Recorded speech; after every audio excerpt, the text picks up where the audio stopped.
on the Tyra Hill Show.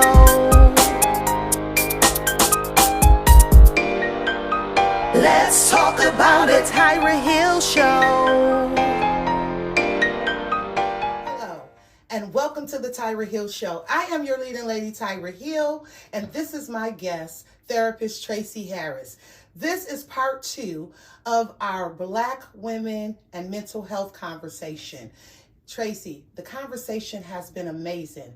We've talked about depression. We've talked about suicide. We talked about our elders and the pandemic and our babies during this pandemic. And you've given us a lot of information on what to do if someone in our family or our friend circle is having a medical mental crisis. When you call 911, it's okay to call 911, but you can ask for an officer who's been trained. Yes. So Tracy's been giving us lots and lots of great information.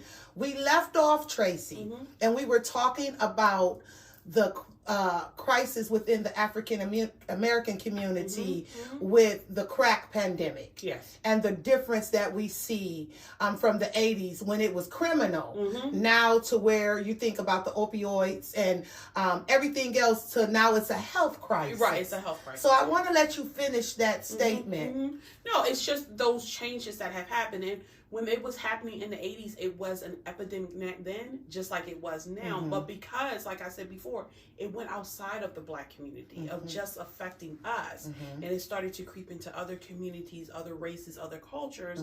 Then all of a sudden, now it's a health crisis. Right. Now we're not sending people away to jail. We're going to go and get them help. Well, people needed help back then. And, you know, it just shows the difference. And that's why when we talk about things that are impacting the Black community, we're not trying to say that it's not impacting other races or other cultures or other community. We're just saying that it's impacting us and that we're not necessarily getting the resources that we need in these communities to help our people. And so when we think about the resources that we need within the Black and brown community and the barriers that stops us from getting the treatment that we need, whether it's with substance abuse, whether it's with mental health and other things.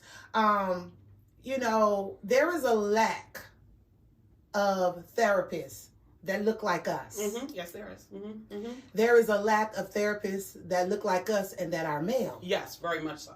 Yes. And so let's talk about that real quick, Tracy, the barriers. So a lot of barriers that are affecting our community. One is just the way we think about mental health. Okay. So we are now having more discussions within the Black community. We are now seeing more Black therapists that are coming into the community. I would like to see more Black male therapists. Me too. I would really love to see that. But we are seeing more, therapists coming in, more mental health health workers that are Black. But what really has happened is that the way that we thought about mental health. So mental health was always in the Black community. You're crazy. It's shunned upon. It's shunned. So that's just the word. If you needed help, you're crazy. I hate that word.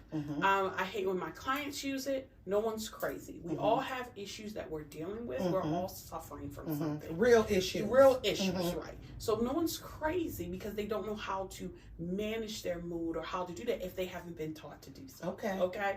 So the one is, and that's the biggest thing.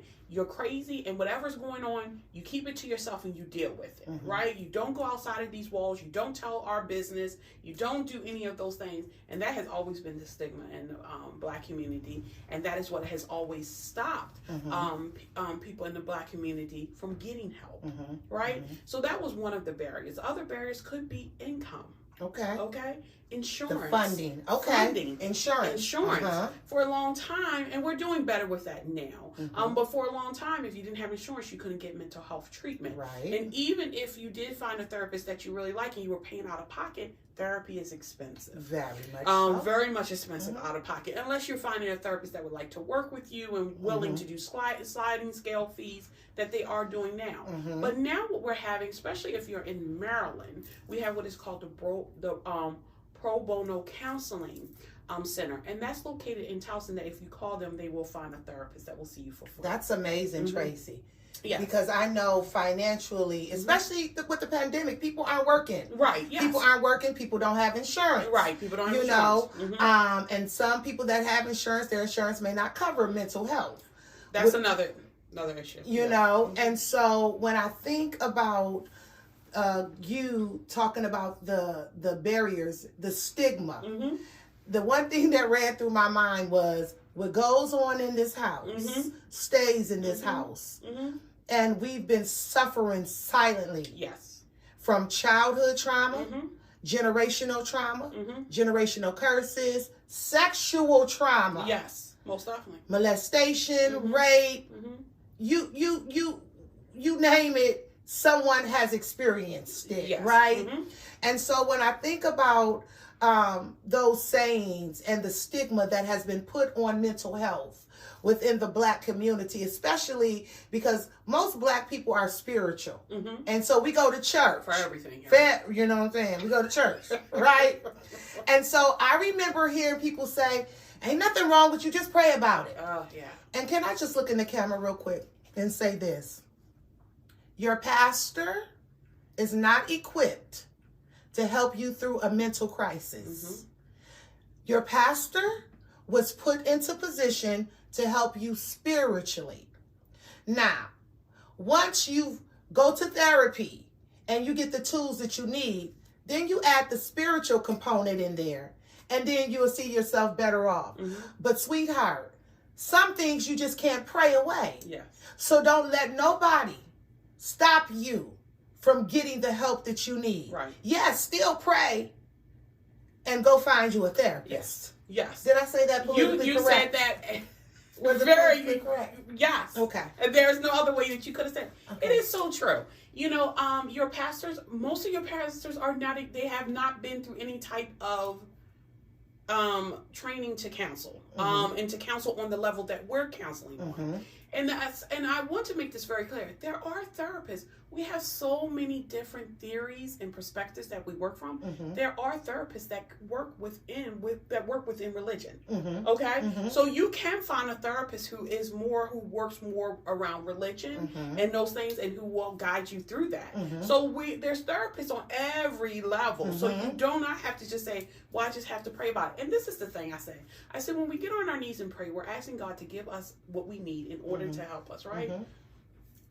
That's why we're here. He's giving us He's all giving of you. our needs. He's giving We you. have right, therapists. right? We have therapists. So go see a therapist. It's Go see probably a what he therapist. would say to you, like, Uh-huh. yeah, you know, so and so. Them, go see them. Mm-hmm. You know, so it is very true that sometimes we have to understand that the help that we need is there for us. We have to be not afraid to go out there and get the help.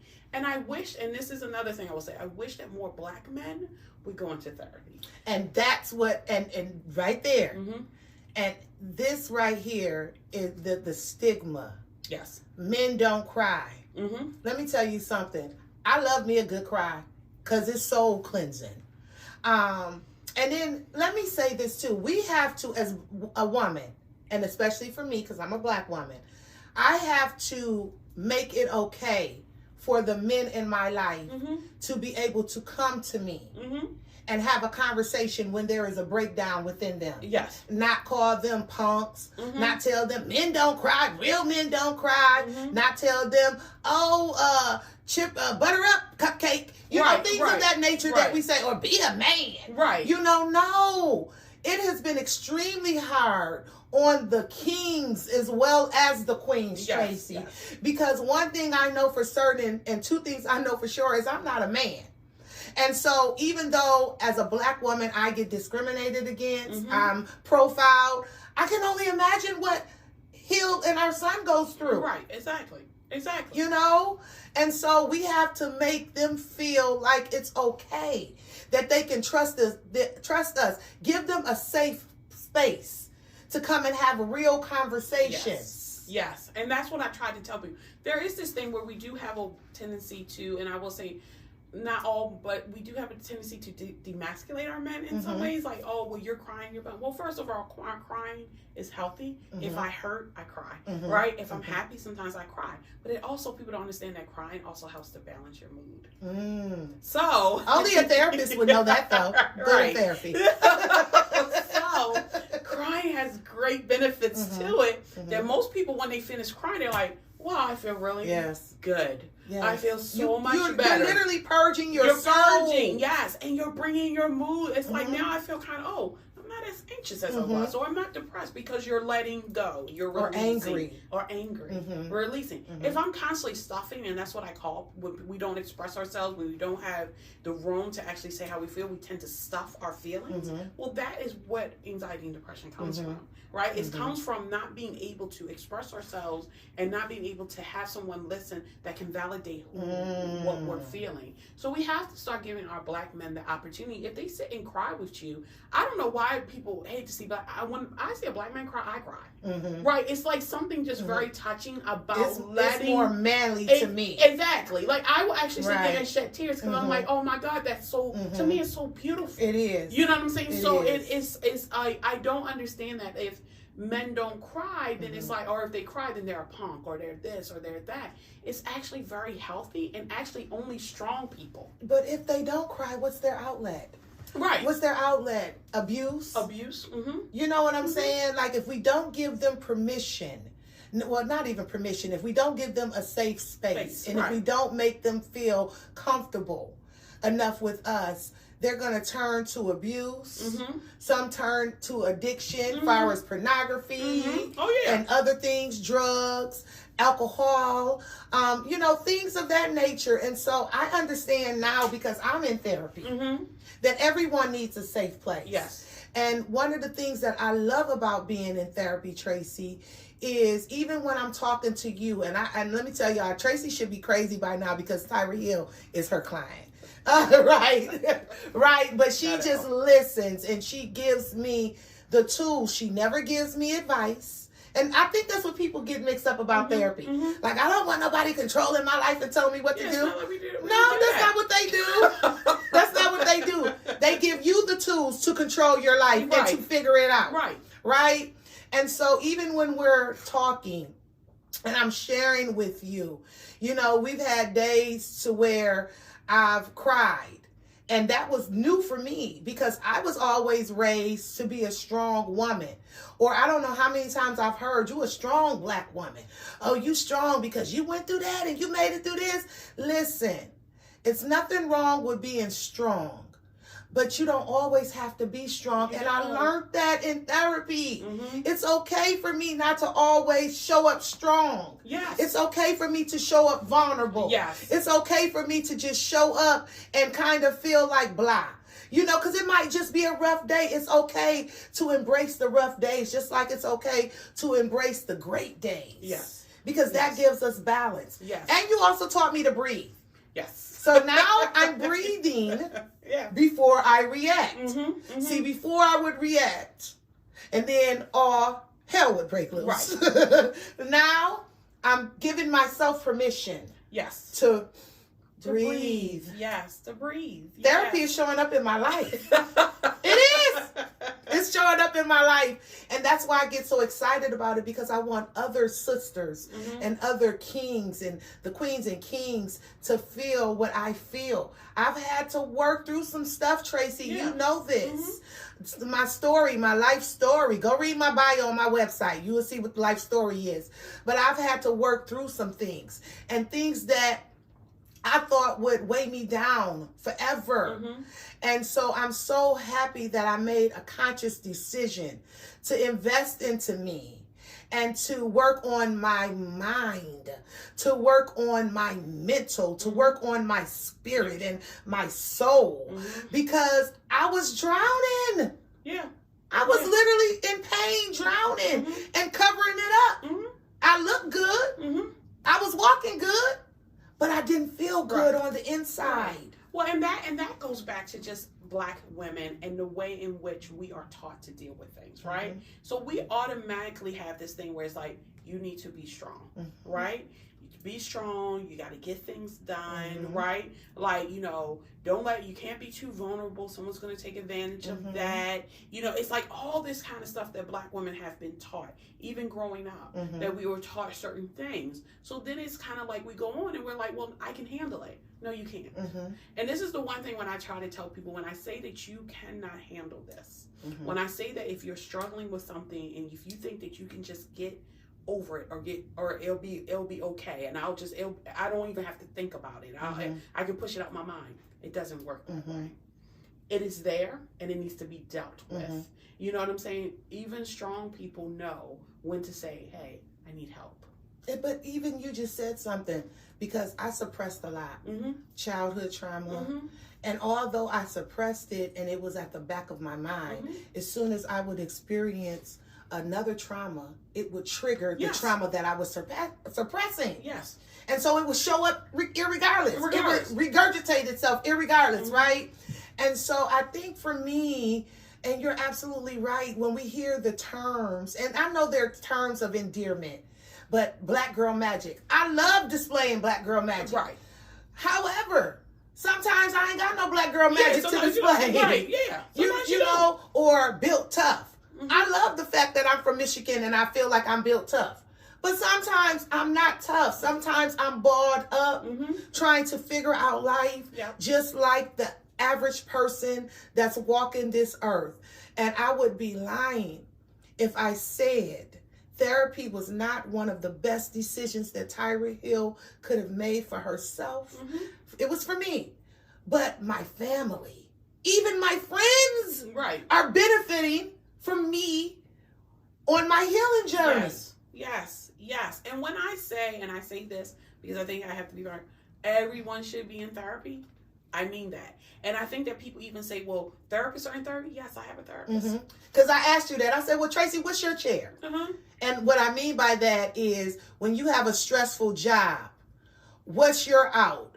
Whose chair are you sitting in? And she was like, I go to therapy. And I was like, you do? And I was like, oh, it makes sense because the deal, and I didn't speak about her other clients. I said, because the deal with me, you probably do need to be in therapy. But even my therapist talks about her therapist, right? So this is not a thing where we're like just saying, hey, go to therapy, and then we're not. No, we're actually involved in therapy too. Doing the work also for ourselves. We're human. We're human also. We break too. Your therapist, sometimes all of us don't have it all together either. And we need to work on something so that we can continue to help our clients. So yeah, I think that this is really a thing when I say everyone should be in therapy. When I say everyone, you mean everyone? I mean everyone. Okay, now let me ask you this. How old should children be before they start therapy if they have a ask to go to therapy, Tracy? So most clinicians will not see clients under the age of 4. Okay, so 4 usually. Some clinicians are iffy about that, and they'll start at 5. But what we do with children, we do a lot of play therapy. So we do a lot of play, drawing, and they learn how to express themselves through play therapy. And we're able to interpret when they're playing with things, we're able to interpret what these things mean, or we know, okay, well, draw this for me, and what it looks like to them, and stuff like that. So actually at the age of 4, some therapists will see kids. I've seen kids as young as 4. But then some clinicians won't start until about the age of 5. Well, that's good because at the age of 3, 4, and 5, that's when things start clicking in their brain, right? So let's just say if mom and dad gets a divorce, and the child is really suffering because all they know is mom and dad being in the same house. Now daddy's gone, or even mommy's gone, because we have a lot of single fathers out there too, right? And so I could see our babies getting the help that they need, Tracy, because let me tell you something. I wish, and let me be real clear, nobody has to give you permission to heal. Right? Don't wait for it, because your family and friends will talk you up out of it because they're broken. Right, exactly. Right? And so broken people just do broken things, right? So you never need permission. But when I say give me permission, I mean encourage me, right? No one gave me the tools as a child to deal with the childhood trauma that I was dealing with. Right. And so I carried that weight. I was carrying the weight of so many, Tracy. of feeling like the oops baby, not wanting to be here, feeling how everybody else felt about me. So that was painful for me. And I think back as a child, and I said this to you a couple of weeks ago, I literally had to go back to that little girl and give her permission That's to feel everything that I felt during that time. Yeah. Like, okay, baby, she grown now. She's healing and she has more healing to do. But I came back just so I could give you a voice. Yeah. And I wept. Because that little girl felt so much pain, Tracy. Yeah. And I literally had to give her permission to weep. Because back in the day, when I was that 11-year-old or 10-year-old, 11-year-old girl, no one gave me permission. No one even had the tools to give to me. And it's not because they didn't want to. It's because nobody gave them the tools. Yeah. Well, and the work that you're talking about is what we like to call the child within work. Yes.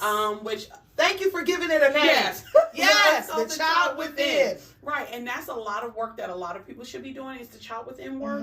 But what you're talking about is absolutely right. We don't give children the tools, and I often explain it, and I explain it like this: when I'm working with kids that young, I'm working on feelings, how to express themselves, emotions, right? Because I often say to people, how many times your parents, when you were growing up, your parents would say, how was your day today, right? And you would say, oh, I went to school and I did this and I did that. And they'd be like, great, well, go ahead and finish your homework, dinner's about ready or whatever, right?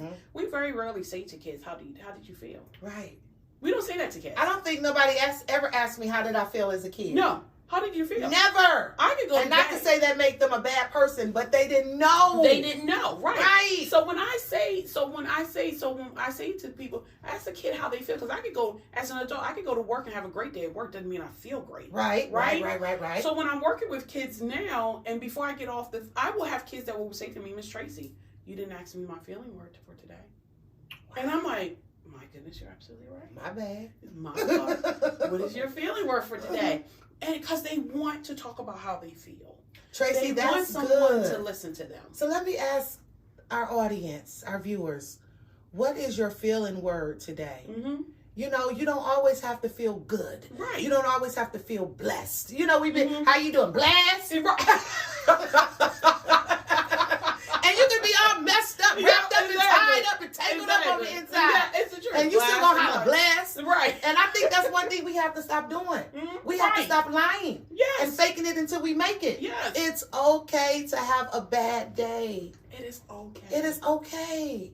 It is okay. It's okay. And it doesn't make you a failure. Nope. It doesn't mean that you're not strong emotionally or mentally. Nope.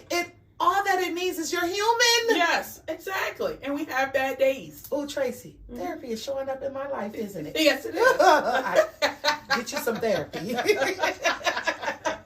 But Tracy, that's so important to talk about because people think that therapy is a sign of weakness. Like you need somebody to help you get your life together.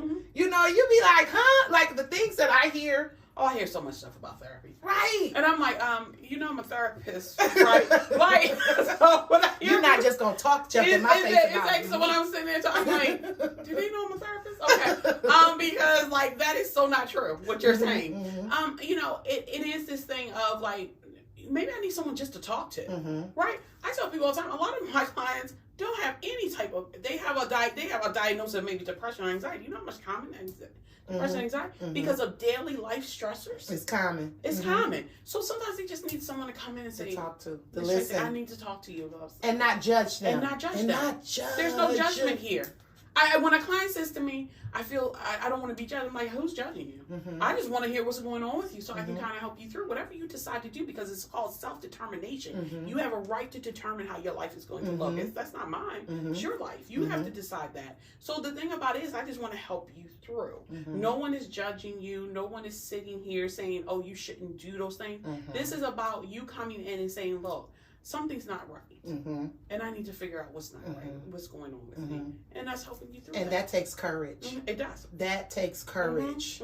You know, I tell people all the time, you know, you can sit in your pain and in your brokenness, but to stand up in it and recognize that you need help, it takes courage. It does. It takes a lot of courage. And, you know, Tracy, so much has happened. You know, I was 16 years old when I had my son. I'll be 46 this year. And that's 30 years ago. So for 30 years, and before I had him, I came into a traumatic situation. I was born into a traumatic situation. Mm-hmm. So from the day I was born until 16, that was 16 years of trauma. And then becoming a mom at 16, I was still a little girl, Tracy. Exactly. I haven't even experienced womanhood. And so I think about it now, and I'm about to turn 46, and I'm like, 46 years of just trauma. And me saying that is not saying that my life has been bad.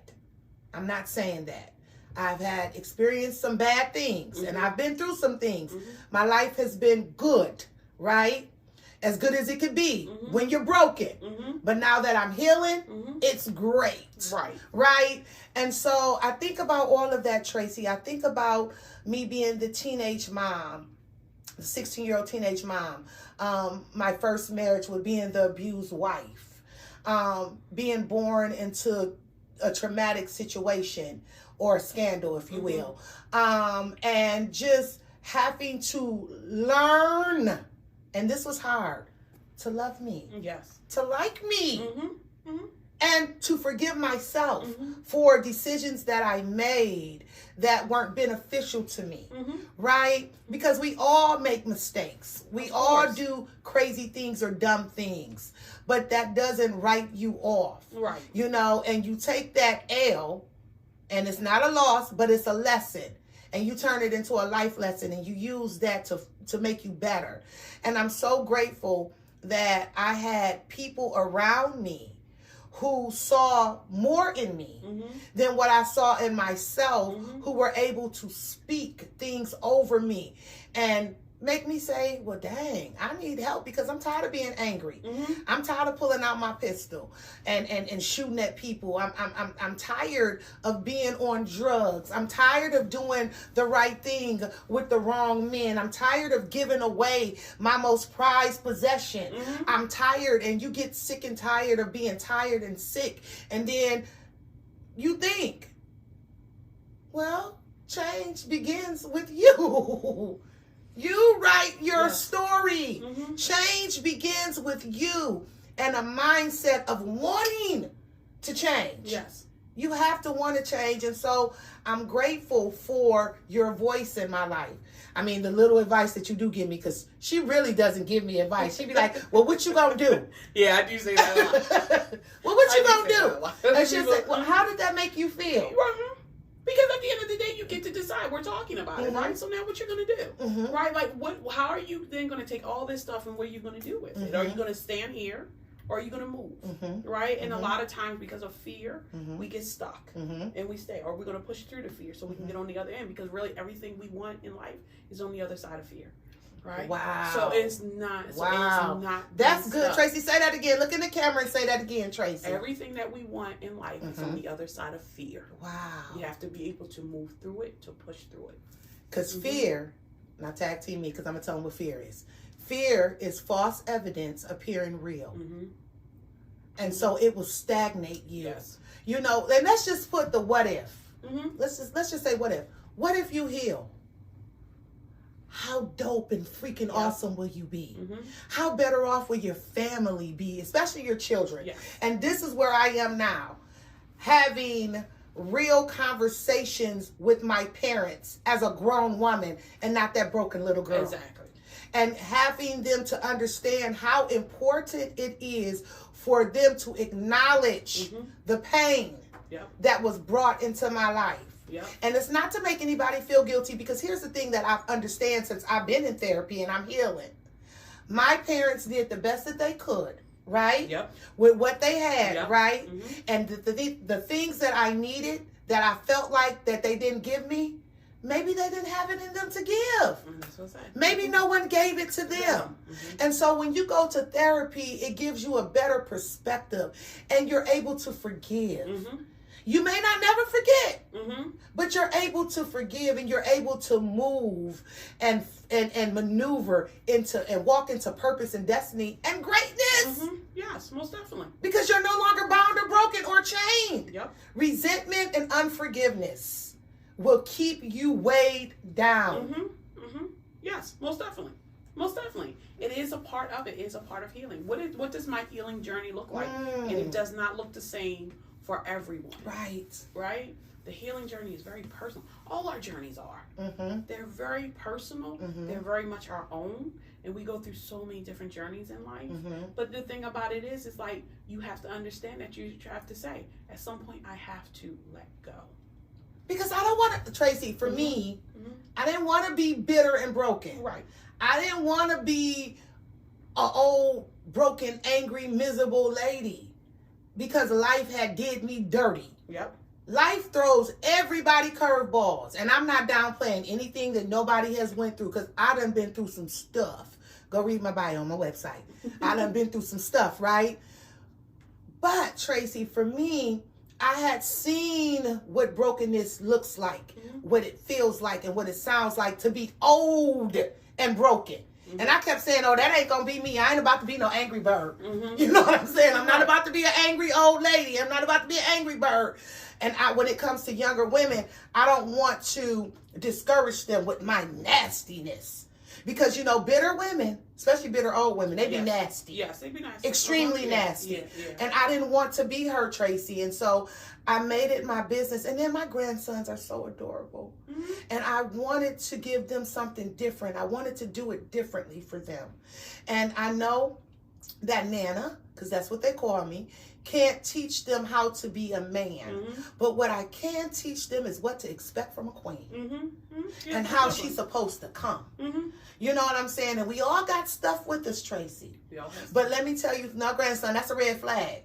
Yeah. You know, mm-hmm. things that I've learned on this journey. You know, you're dating somebody. You need to know, forget about how much money he make. I had to look in the camera and say that. That's important. But not as important as his mental. Yeah. You get what I'm saying? Exactly. We be so caught up on how much money he make a year. Oh, yeah. I mean, that's a whole nother show. You know? Okay. You know, to where we spend more time, Tracy, picking out hair, picking out clothes and shoes, than when we do research in a man that we into. I want to know if his family got any mental health issues. Yeah, exactly. I want to know stuff about the mental, honey. Yeah. I want to know how he handles trauma. I want to know how he handles a lot of stuff. You know, because that Tracy, those are things that I've learned that's important. I try to tell people that all the time, and that's something that we're working through. And like I said, that could be a whole nother. Well, I'm going to have to bring you back for that show. Right. I'm going to bring you back for that show. Right. But what I try to tell people is when we're looking at because we were like, why are relationships so messed up now? And like I said, it's because we're looking at the wrong things. Mm-hmm. And we're picking people off of the wrong things. We're not picking people that are really good for us, that are really healthy for us, that are equal. And when I mean equal, I'm not talking about finance. They look good on paper. They look great on paper. But mentally? Oh, baby, he wrapped up, tied up, tangled up, and entangled up, and entangled up. Yes, and I'm just sitting there like, so this is what you want for your life? Like, you don't think you, and then sometimes as women thinking you don't deserve better, because what is your definition of love? Right? So then we go into that, because you will hear some women that will say to younger women, love hurts. No, honey. No, it don't. Tracy, look into the camera and tell them about you being a ride or die chick. Yeah, I always have this thing where I tell people all the time, I am not a ride or die chick. I'm not. So do not. And that was something that came out when it was like this whole, she's ride or die. Yeah, you need a ride or die chick. I'm not a ride or die chick. If you cheat on me, if you treat me bad, I'm leaving you. There is nothing there. And when we talk about ride or die, that is the meaning. Be ride or die for someone who is trying to do better for themselves, who's working hard, who is like treating you the way that you're being treated. I'm not talking about that, but I'm talking about all this other nonsense. You're not about to be abusing me emotionally, mentally, physically, and stuck me to ride or die. And exactly. Or you're cheating on me constantly, and you want me to be ride or die. Well, I only want to be with you. No, you don't. If you did, you out there sowing your oats. I am not a ride or die chick, and I make that very, very clear when I'm doing it. I'm like, yeah, you can do. If you're wrong, you're wrong, and I'm not sticking beside wrong. I'm just not. But if you're out here trying, I'll be your biggest cheerleader. I'll support you. I'll push you through. I want to see you reach your goals, and I want you to see you be passionate about something. But if you're out here cheating, stealing, doing all types of stuff, I'm not ride or die. That's done. And I had to have you say that, because when I first heard you say that, instantly my mind went back to the times that I was a ride or die chick. Yeah. Because I think, and I can only speak for myself, I'm very transparent. You'll learn this about me the more you engage with me and watch me. I have been that ride and die chick, Tracy.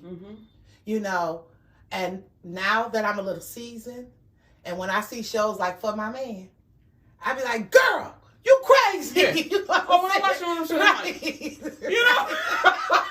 Right, but that, you know, I never went to that extent. I done some things for my man, right? And I done been ride or die. But when you get it in your mind that it's all about you and healing and the betterment of yourself and you bettering yourself for your children, you know what I'm saying? All that other bull crap goes out the window, Tracy. Yep. Because none of that matters, you know? And so I'm really, really encouraging the sisters, the queens, to heal. Yes. Heal what's broken, because we have a lot of trauma within us. And some of this trauma we didn't ask for. We were born into it. Yep. That's the generational trauma. Yep. The generational curses. Yes. You know, then you have the childhood trauma. Some of us have been mishandled sexually. Then you have the sexual trauma and other things of that. And you know, not even the thing we didn't even get into the things that we experience in the workforce or in the careers. No, we haven't. Yeah. You know? Yes. Because that's trauma within itself. Oh, yeah. Oh, I have clients that have suffered workplace trauma. Yes, by being looked over or maybe fired or something like that, and they're still struggling with that. Like, I thought I was doing everything. It's like, you weren't. They were like, no, I must have did something. So there's still trauma. It's workplace trauma. Rejection hurts. Yes. And I think that the sooner we come to grips, when we look in the mirror, and this, I was asked today, I did an interview today, and I was asked, well, what made you want to go to the therapy? How did your healing journey start? And I said this, and I was so serious. I said I was having a bad day. I was supposed to be at an event, and I felt like I didn't have anything to wear. And anybody that know me know I got 3 closets. I always got something to wear. And I just busted out crying. And God just began to deal with me.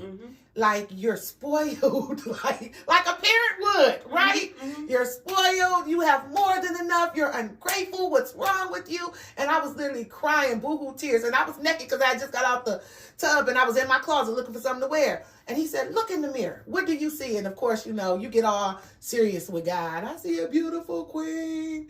I see a loving mom. And I went down the list, honey, and told God just how fabulous I was. As if he didn't know, because he created me. But I was telling him. And he said, you are all those things. But you're broken. You're mean. You hold resentment. You have resentment, you hold grudges, you're unforgiving. And girl, I mean, his list was longer than mine. And I just remember sitting on the floor for hours crying, Tracy, because I just couldn't believe. And after I got through crying, he was like, okay, get up, look in the mirror again. And by this time, I was scared to look in the mirror because he just told me about my little cute, ugly self. Right. And so I looked in the mirror again, and he said, you're going to learn to love you. Not the things that you have. Clothes don't make you. No, they don't. Not the house that you have, not the car that you drive.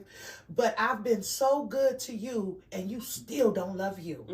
And then he went deeper. He said, and another thing, how can you look in the mirror and be angry with your parents and say that you love yourself, and when you look in the mirror, I see the both of them in you.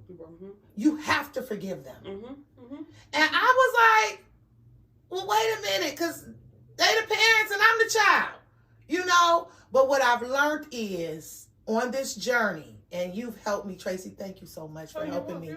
And I'm still in therapy every week. Right. Same time, same day.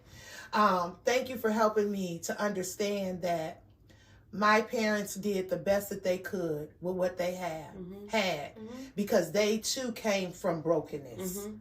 And I thought about my big mama, who is my baby, who I love, my mom's mom, who was just so gangster, who didn't play. She was Mama Dear, right? And I think about her and how growing up with her, like how the things my mom went through. You know what I'm saying? Right. Growing up with her. Because I was scared of her. I didn't play with her. So I can only imagine how she dealt with her kids. Exactly. And how when I tried to have real conversations with my mom as a grown woman, it wasn't easy for her in the beginning and it was also deemed as disrespect because she never went to her mother to have real grown women conversations. Exactly. And set boundaries. And so I thank you for that. I want to let you close us out. Is there anything that you want to say about mental health? And I just want to say that there are a lot of resources out here now, especially and I know that right now is a very hard time to find therapists. I was even having this conversation on my way here. People are constantly calling me because we have been so just overwhelmed, inundated with just calls and referrals. So people are calling me like, can you please help me? Can you please help me? Like I say, if you can't afford anything, please call the Pro Bono Counseling Project. That and you can just look that up and it'll pop right up. And also for Black women, there's Black Therapy for Black Girls. They have a podcast, but they will also help you find a therapist if you're looking for a Black therapist in your area. But you can also always go to Psychology Today, and Psychology Today has a list of therapists, Black, white, every race, every culture that are listed there, and they'll let you know if they're taking clients, their insurance, what's going on there, and that's a really good place to start too if you're looking for therapy. So I just want people to have the resources and the tools they need to get their help they need, because I think in this day and age, it's very important that we have someone to talk to so we can release and let go. That's good, Tracy. I always like closing out the shows with resources because if we're going to talk about issues and we're going to talk about the problems, we should be able to give resources. Yes. So thank you for that. I also have a couple of resources. If you're struggling with suicide, make sure you call the 1-800-SUICIDE hotline. If you're struggling with abuse, make sure you call the 1-800-ABUSE line. There are people put in position to help you if you need the help. We all need some help at one point in our lives. Nobody has it all together. Nobody has done all the right things, said all of the right things. And, you know, we are in a season to where we've lost and we are losing people still, that it would behoove us to not just heal the brokenness, but to forgive. And forgiveness doesn't mean you have to embrace the perpetrator or the person that hurt you or wounded you. It means that you're free. You know, and so be courageous in being your biggest advocate. That's what I say. That's what gets me excited about therapy, because I feel like I'm my biggest advocate. You know, even with my anxiety pills, and let me say this real quick. It took them forever to find the right medicine for me. It was days that I wanted to shut down because I'm like, no, this medicine isn't it. And I was my biggest advocate. This is not it, doc. Nope, this has me feeling this way. And finally, because I did not give up and I was my biggest advocate, they found the right medication for me. It's not even a high dose. No, it's not. Most times it's not. You know? And so I just want to encourage you to be your biggest advocate. You don't need anyone's permission. Don't allow for anyone to make you feel less than. If your family and friends are joking about you being in therapy, it's time for you to just kind of not talk to them for a minute. And they're only picking with you because they're broken. You know? And so I just really want to encourage people, Tracy, to just heal. To just heal and don't allow the world to dictate to you what healing looks like. We see it every day on social media. Oh, healing looks like a do BBL. And I ain't shaming or coming for nobody. If that's your thing, it's your thing. Do what you want to do. That's a whole nother show. That's a whole nother show. But what I will tell you is, when you learn to love you and all of you, it doesn't mean that you don't want to better yourself. It means that you come from a pure heart pertaining to self. And what you see with me is what you get.